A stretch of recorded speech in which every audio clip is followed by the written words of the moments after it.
Okay, remember that they're changing my voice. This video I'm going to make part of my story so that I know where to find it.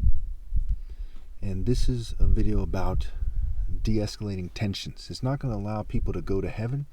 If they do these things, they have to obey God through me. Okay?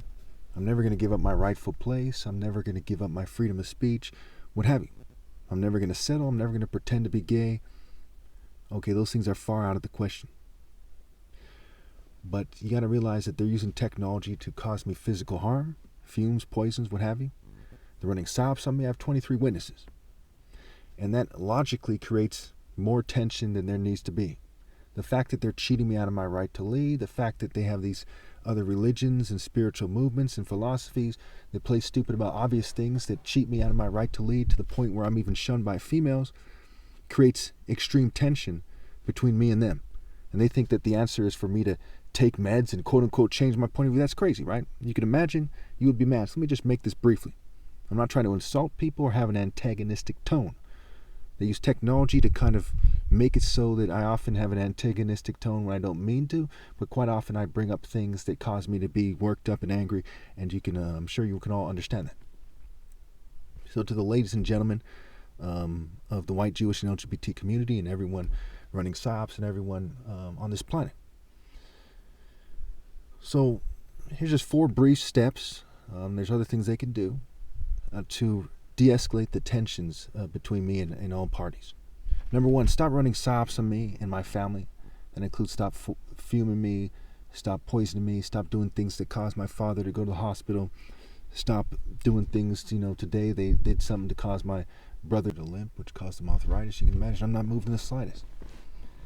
Everybody in my circle that they've either killed or injured was better off being persecuted for righteousness' sake than otherwise. What are they missing out on? Being some kind of coward, afraid to break a nail?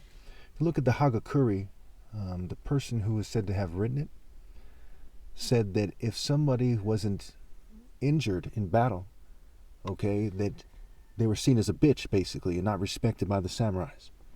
And so it is with people. If you're a man, you're supposed to be a warrior. If you're a woman, you're supposed to stand by a warrior if it causes you harm. If it causes your family harm. If you're not, you're just some kind of waste of life, piece of shit, pussy, coward. So that needs to be understood. Again, I'm not trying to insult people. I'm trying to clarify here. And when I brought that up, I didn't want them to have to, I didn't want them to leverage that. Okay? I wanted people to understand the truth of it and that I'm living the wise life and they're not. So again, stop the psyops on my family eye, the phone hacking, the car damage, the changing my voice, changing my images, what have you. Those things escalate tensions. Point number 2. To compensate me, maybe, one possibility, and I don't think it's enough money, but it's one possibility to greatly reduce tension. $40 million for me, $10 million for my family. And that might seem like a lot to you people, but in a country where there's approaching 23 millionaires and billionaires in America, in this country, that's like $2.50 each for them. Okay. Number 3, ordering females, stop ordering females to shun me. Number 4, stop fuming, covertly drugging me, tech, and stop the experiments and so on and so forth. So it's 4 easy steps to de-escalate tensions. I'm going to still have to tell the evil people about themselves, etc., but it will take away a lot of the animosity, a lot of the bitterness. Revelation 19, so to speak, I'm not following the scripture, but it's superimposed on the actual ending, has to say still proceed as planned no matter what happens. Okay, the wicked are going to hell. I'm here to separate the sheep and the goats, to bring spiritual fire on the wicked. Okay, I'm the right hand of God. Separate the wheat from the tares. Separate the bad fish from the good fish, what have you. Also, really quickly, you cannot make it up to me by giving my family money after I'm gone. People are going to hell, they're going to hell. And that doesn't help me at all. Okay. So it factors in to some degree because they're related to me and whether they get money after I'm gone or not, but it's not that important to me. Okay.